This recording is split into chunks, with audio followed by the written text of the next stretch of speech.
Hello बच्चों, कैसे हैं आप लोग। उम्मीद करता हूँ अच्छे होंगे। आज हम सीबीएसई बोर्ड और ICSE board class 10th science start कर रहे हैं। तो आप सभी जानते होंगे साइंस में 3 ब्रांचेस होती हैं, एक फिजिक्स, एक केमिस्ट्री, एक बायो। हाई स्कूल में ऐसे ही होता है, 11th और 12th में अलग अलग हो जाती हैं। तो फिजिक्स में आज हम फिजिक्स का एक चैप्टर स्टार्ट करने वाले हैं। पहले फिजिक्स को कंप्लीट कराएंगे, फिर उसके बाद केमिस्ट्री को। और बायो नहीं करा सकता मैं, फिजिक्स और केमिस्ट्री करा सकता हूँ, ठीक है।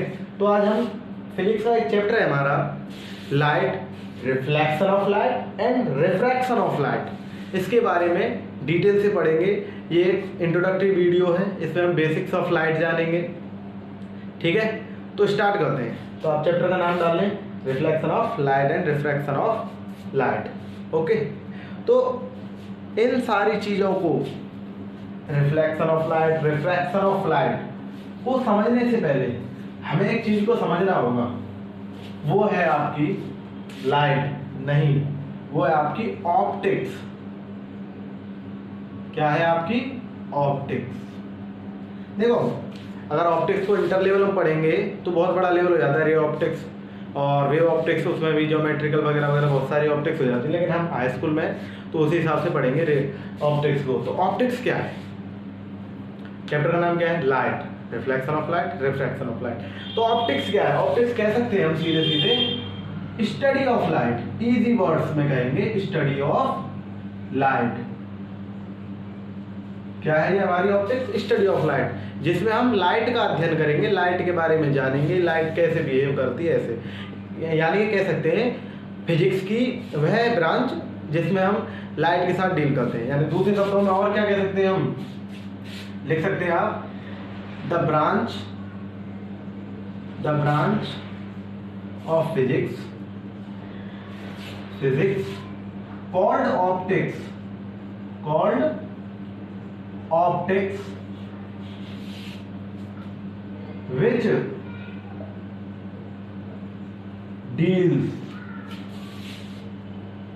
with behavior of light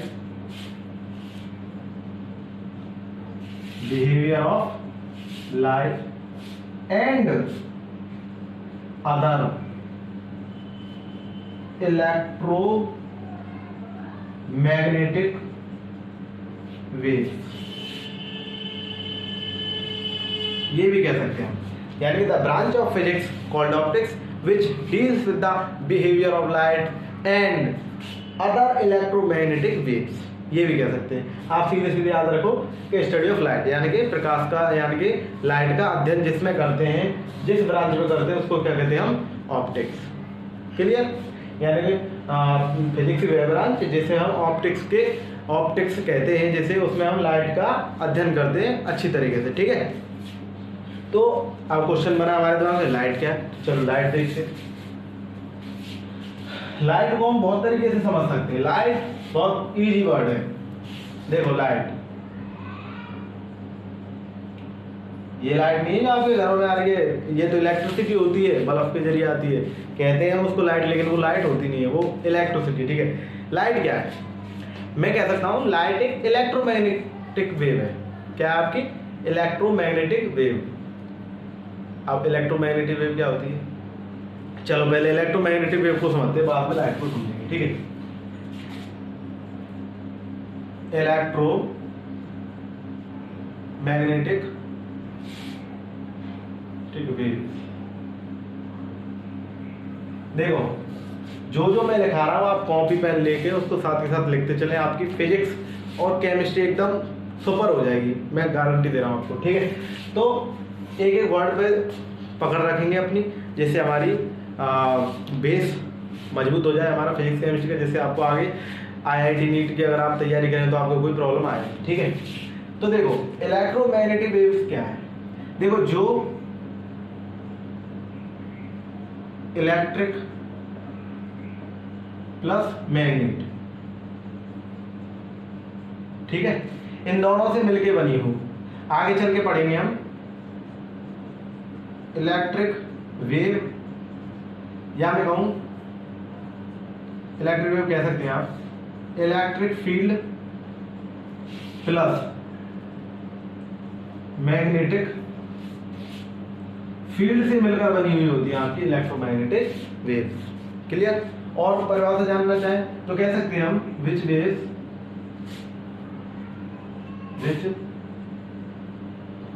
या ऐसे कहें हम electromagnetic waves can travels in the vacuum. यानी कि जो हमारी इलेक्ट्रोमैग्नेटिक वेव होती है वो वैक्यूम में भी चल सकती हैं। अब कुछ छात्र कह रहे होंगे, कुछ स्टूडेंट कह रहे होंगे वैक्यूम क्या है? वैक्यूम समझ लो एक कांच का सा डिब्बा है कोई, जिसमें एयर तक भी नहीं है। जिसमें क्या है? एयर तक भी नहीं है, टोटली एम्प्टी, कुछ नहीं है उसमें। उसी को क्या कह देते हैं हम? वैक्यूम। तो जो हमारी इलेक्ट्रोमैग्नेटिक वेव है वो हमारी वैक्यूम में भी चल सकती है, ट्रेवल कर सकती है उसमें। ठीक है? अन्य कोई वेव इलेक्ट्रोमैग्नेटिक वेव्स के अलावा कोई भी वेव इसमें ट्रेवल नहीं कर सकती वैक्यूम में। साउंड वैक्यूम में कभी ट्रेवल नहीं कर सकता। ठीक है? फॉर एग्जाम्पल कौन कौन सी वेव हो सकती है? फॉर एग्जाम्पल लिख लें आप, रेडियो वेव, ये इलेक्ट्रोमैग्नेटिक स्पेक्ट्रम में पढ़ते हैं, हम आगे पढ़ेंगे उसको। रेडियो वेव, माइक्रोवेव और हमारी गामा वेव्स, आप ऐसे लिख ही लें इसको, gamma waves, X rays, gamma rays करेंगे। ठीक है? और क्या हो सकती है? अल्ट्रा वायलेट रेस और आपकी लाइट रेस जो हम पढ़ रहे हैं, ये सभी क्या होती है? हमारी इलेक्ट्रोमैग्नेटिक वेव्स होती हैं। इन्हीं में हमारी क्या आ जाती है? Light rays. इन्हीं को हम विजिबल रेस भी कहते हैं, विजिबल रेस। दोनों एक ही बात है। अब समझ गए मैंने क्या कहा था? ऑप्टिक्स क्या है?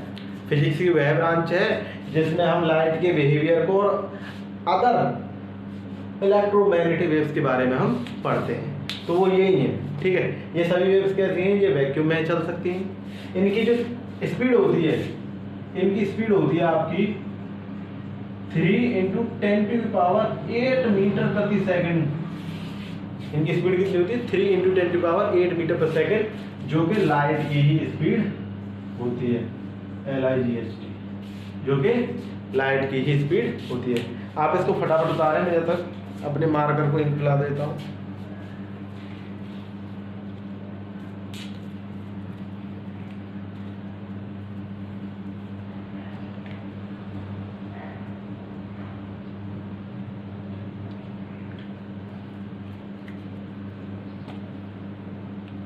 हो गया? चल मिटा रहा हूं। ठीक है?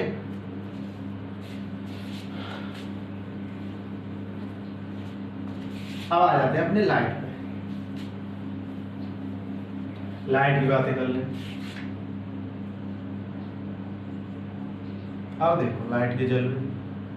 अब देखो लाइट को हम कई प्रकार से समझ सकते हैं। देखो लाइट क्या है? जो सूर्य से आ रही है वही लाइट है। सन से हमें जो प्राप्त हो रही है, ये रोशनी दिखाई दे रही है, ये लाइट है।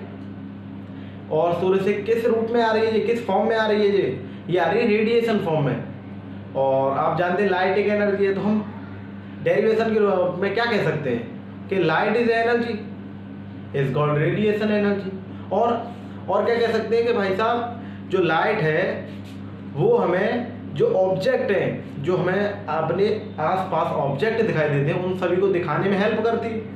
आप ऐसा करिए, आप रात हो जाने दीजिए, चांद आ गया, चलो कोई दिक्कत नहीं, आप अंदर कमरे में चले जाइए, पैक कर लीजिए कमरे को, आपको कुछ नहीं दिखाई देगा क्योंकि वहाँ लाइट नहीं है। तो ऐसे भी कह सकते हैं। और मैंने बता दिया लाइट क्या है? Electromagnetic wave. तो लाइट को बहुत तरीके से डिफाइन कर सकते हैं। देखो कह सकते हैं हम, first light is an energy, light is an energy which called radiation energy. Radiation energy, clear. और क्या कह सकते हैं, light is an electromagnetic wave, electromagnetic waves which help us to see various of objects, जो हमें बहुत सारे objects को दिखाने में क्या करती है, हेल्प करती है, लाइट कह सकते हैं। और कुछ इसके बारे में पढ़े हैं और एक्स्ट्रा में, इसकी स्पीड कितनी होती है, लाइट की स्पीड भी होती है 3 × 10⁸ मीटर प्रति सेकंड,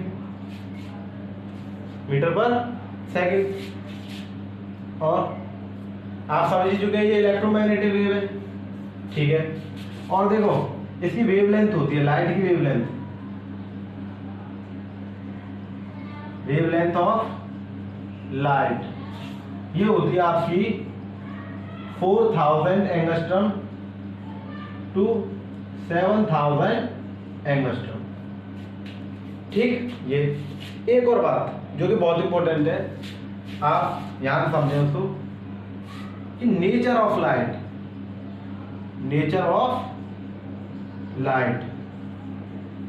अब नेचर ऑफ लाइट ये ऐसा टॉपिक है, ये समझ लो पूरी दुनिया का most demandable topic on debate, यानी कि ये ऐसा टॉपिक है, इस पर बहुत डिबेट की जा सकती है, बहुत बहस की जा सकती है। क्यों बहस की जा सकती है, क्योंकि बहुत से साइंटिस्ट तो ऐसा मानते हैं कि जो हमारी लाइट है वो कैसी है, नेचर इन पार्टिकल नेचर है उसका, पार्टिकल नेचर। और बहुत से साइंटिस्ट मानते हैं कि इसका वेव नेचर है, बहुत से साइंटिस्ट क्या मानते हैं, इसका वेव नेचर है। तो आप क्या माने, तो आप क्लास 10th के स्टूडेंट हो, इसलिए आप लाइट का जो नेचर है आप उसको मानेंगे वेव नेचर। क्या मानेंगे, वेव नेचर, क्लियर। ये कुछ बातें थी लाइट के बारे में, आप फटाफट बता रही है।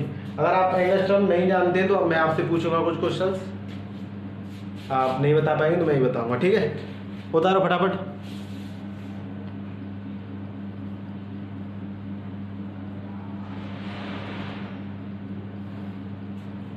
चलो ठीक है, मैं डाल रहा हूं अब।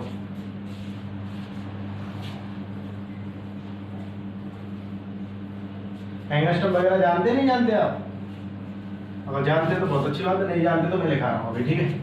चलो देखो, ये कुछ प्रीफिक्स होते हैं जो सभी के आगे लग जाते हैं। चलो देखो, एक एंगस्ट्रम बराबर कितना होता है, 10⁻⁻10। अब मीटर भी हो सकता है, किलोमीटर भी, कुछ मतलब यहाँ पे कुछ भी हो सकता है, जैसे मीटर में आ गई बात, ठीक है, कोई दिक्कत नहीं। कुछ और क्वांटिटी भी हो सकती है, क्वांटिटी बदल सकती है। माइक्रो या म्यू कहते हैं इसको, 10⁻⁶। और बात करें, एक नैनो में कितना होता है, 10⁻⁹। एक पिको में कितना होता है, 10⁻⁻12। चलो ऐसे लिखते हैं क्रम से।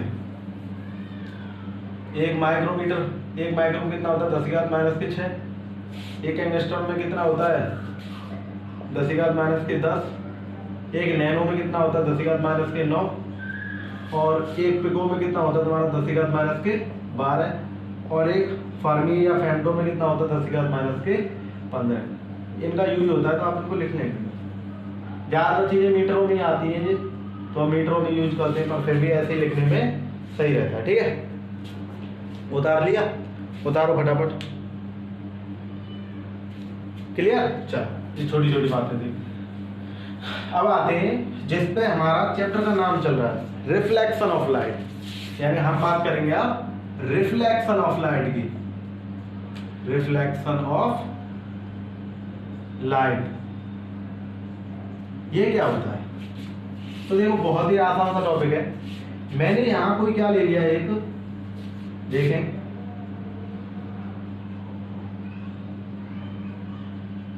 मैंने एक यहाँ ले ली पॉलिश्ड सरफेस ले ली, पॉलिश्ड सरफेस, ठीक है, आप समझ लो, लाइक मेरा ये मैंने ले ली पॉलिश्ड सरफेस। और यहाँ इसके किसी भी पॉइंट पर, यहाँ मैंने मान लिया सोर्स, मान लिया एक सोर्स, आप सन भी मान सकते हैं, किसका, लाइट का सोर्स मान लिया मैंने ऐसे करके, ठीक है। और यहां से कोई मैंने रे इस पॉइंट पर इंसिडेंट की, तो इस रे का नाम हो जाता है इंसिडेंट रे, इंसिडेंट रे। यानी कि जो सोर्स से, लाइट के सोर्स से जो हमारा पॉलिश्ड सरफेस है, उसके किसी भी पॉइंट पर हम जो भी रे इंसिडेंट करेंगे उसका नाम हो जाएगा इंसिडेंट रे। अब क्या होगा, यहां पर इस पॉइंट से ये टकराएगी और अगेन इसी मीडियम में, देखो ये हमारी एयर है, इसी मीडियम में वापस, अब आर पार तो जा नहीं सकती, तो क्या करेगी, इससे टकराएगी और इसी मीडियम में रिटर्न हो जाएगी, या मैं कहूँ रिफ्लेक्ट हो जाएगी, इससे टकराएगी और इसी मीडियम में वापस क्या हो जाएगी, रिफ्लेक्ट। तो इसको कहेंगे हम रिफ्लेक्टेड रे, रिफ्लेक्टेड रे, कोई दिक्कत नहीं। अब जो ये पॉइंट है, इसी पे क्या खींच देते हैं हम, एक अभिलंब खींच देते हैं, क्या खींच देते हैं, एक नॉर्मल, सॉरी क्या डाल देते हैं, नॉर्मल, ठीक है, नॉर्मल। इसी पॉइंट को कहते हैं हम point of incident, point of incidence, clear. अब देखो, अब जो एंगल है ये हमारा between normal and incident ray is called angle of incident, क्या कहलाता है, एंगल ऑफ इंसिडेंस, इंसिडेंट, ठीक है। यानी किस किस के बीच का एंगल, नॉर्मल के और इंसिडेंट रे के बीच का एंगल क्या कहलाता है, एंगल ऑफ इंसिडेंट, आई से डिनोट करते हैं इसको, ठीक है।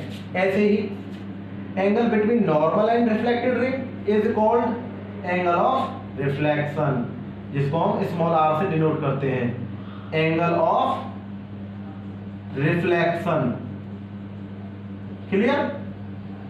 नॉर्मल के और रिफ्लेक्टेड रे के बीच में जो एंगल बनता है उसको कहते हैं एंगल ऑफ रिफ्लेक्शन, नॉर्मल के और इंसिडेंट रे के बीच में जो एंगल बनता है उसको कहते हैं एंगल ऑफ इंसिडेंट।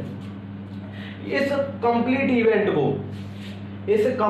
इवेंट को ही हम क्या कह देते हैं, रिफ्लेक्शन ऑफ लाइट। यानी कि कोई हमारी इंसिडेंट रे है, वो इस पॉइंट ऑफ इंसिडेंट पर इंसिडेंट होती है, रिफ्लेक्ट होती है और उसी मीडियम में वापस लौट जाती है, जिसको कहते हैं रिफ्लेक्टेड रे। एक नॉर्मल डालते हैं हम बीच में, नॉर्मल और इंसिडेंट रे के बीच में एंगल बनता है उसको कहते हैं एंगल ऑफ इंसिडेंट, नॉर्मल और रिफ्लेक्टेड रे के बीच में एंगल बनता है उसको कहते हैं एंगल ऑफ रिफ्लेक्शन, और ये whole event is called reflection of light, clear. ये हमारी क्या, पॉलिश्ड सरफेस, जैसे मिरर ले सकते हो, ठीक है, कोई दिक्कत नहीं। अब यहां से जो इंपॉर्टेंट बात निकल के थी वो है law of reflection, law of reflection. तो मैं यही एक हेडिंग डाल देता हूं, laws of reflection, laws of reflection. तो देखो फर्स्ट लॉ क्या कहता है हमारा, फर्स्ट लॉ कहता है हमसे कि जो हमारा एंगल ऑफ रिफ्लेक्शन है, या मैं कहूं angle of incident, angle of incident है, वो बराबर होता है एंगल ऑफ रिफ्लेक्शन।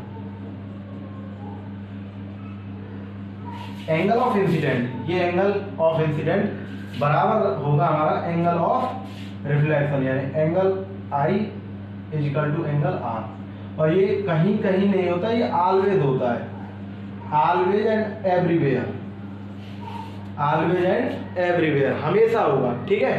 ये हो गया first law of reflection. Second law of reflection क्या कहता है हमसे, सेकंड लॉ ऑफ रिफ्लेक्शन कहता है द इंसिडेंट रे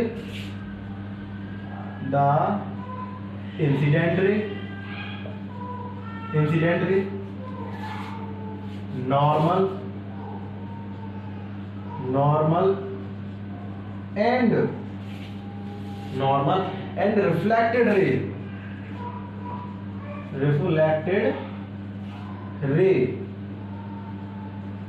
in the same plane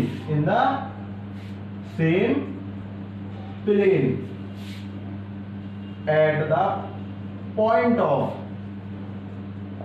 of incidence. क्या कहा मैंने कि the incident ray, the normal and the reflected ray lies in the same plane, या ऐसे कर सकते हैं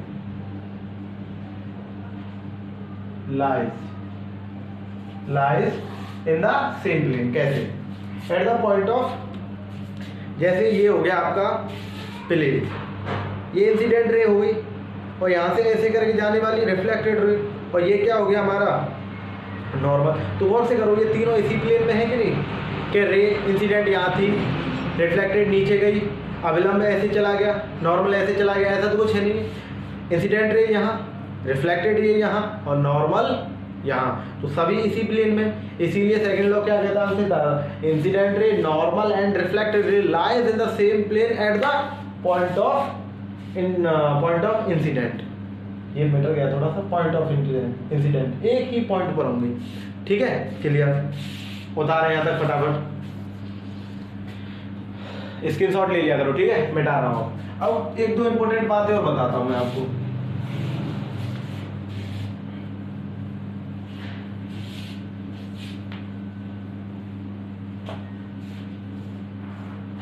देखो, एक दो बातें नोट डाल के लिखेंगे। अब यदि मैंने कोई ऐसे समझ लो स्फेरिकल मिरर ले लिया, ये हो रही पॉलिश इसकी,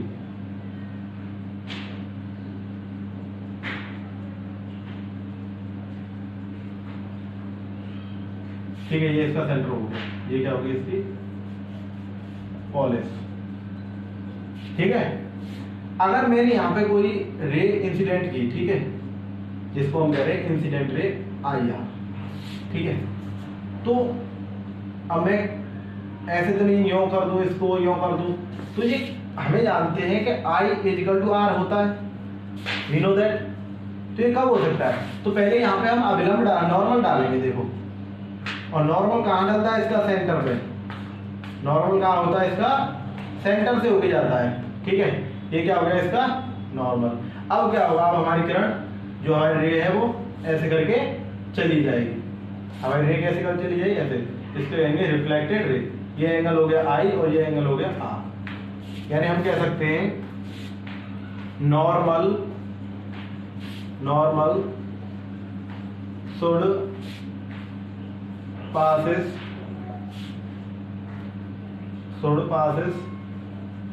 through the center of sphere।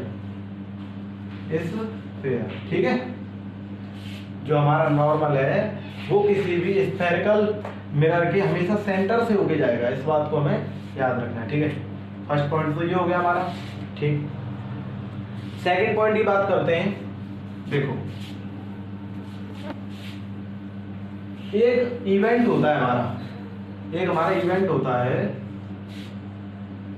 Event घटना कहते हैं, जैसे नॉर्मल इंसिडेंस।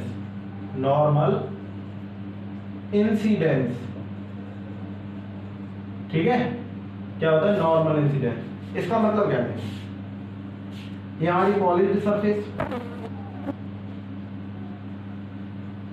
ये हमारी होगी तुम्हारी सबकी पॉलिश्ड सरफेस। क्लियर? अब ये हो गया इस पे नॉर्मल 90 डिग्री के एंगल पे, ये क्या हो गया हमारा नॉर्मल। ठीक है, अब क्या हो, इसी नॉर्मल पर ही कोई इंसिडेंट रे आए, इसी नॉर्मल पर कोई रे इंसिडेंट करे, इसी नॉर्मल पर, इसी पोजीशन पर, तो इस इवेंट को कहते हैं हम नॉर्मल इंसिडेंट। इस कंडीशन में क्या होता है, जो हमारा एंगल ऑफ इंसिडेंट है और एंगल ऑफ रिफ्लेक्शन है वो इक्वल टू क्या हो जाता है, 0।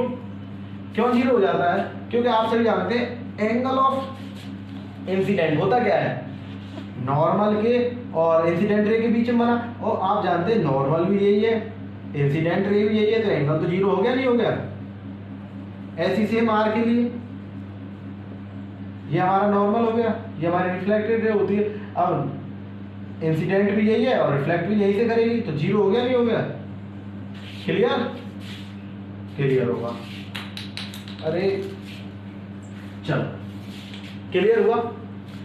आज हम इतने पर ही वीडियो क्लोज करते हैं, लेक्चर फिनिश करते हैं। आगे हम बात करेंगे स्फेरिकल मिरर, कॉनकेव, कॉन्वेक्स, इनके बारे में डिटेल से बातें करेंगे। तो आप यहाँ तक बिल्कुल कॉपियों में नोट्स बनाएं अच्छी तरीके से, क्योंकि जितने अच्छे आपके नोट्स होंगे उतनी अच्छी आपकी तैयारी होगी और बोर्ड में आप उतने अच्छे परफॉर्म कर पाएंगे। अगर बोर्ड से मतलब नहीं, आपकी नॉलेज अच्छी बनी रहेगी, आप कभी भूलेंगे तो आप कॉपी उठा के देख सकते हैं कि हाँ हम यहाँ भूल रहे हैं। ठीक है, तो एक रिक्वेस्ट है आप सभी से कि चैनल को सब्सक्राइब करें और साथ ही साथ बेल आइकन को भी प्रेस करें और वीडियो को लाइक करें और साथ ही साथ अपने फ्रेंड्स में शेयर भी करें। और तब तक के लिए पढ़ाई करते रहें। All the very best.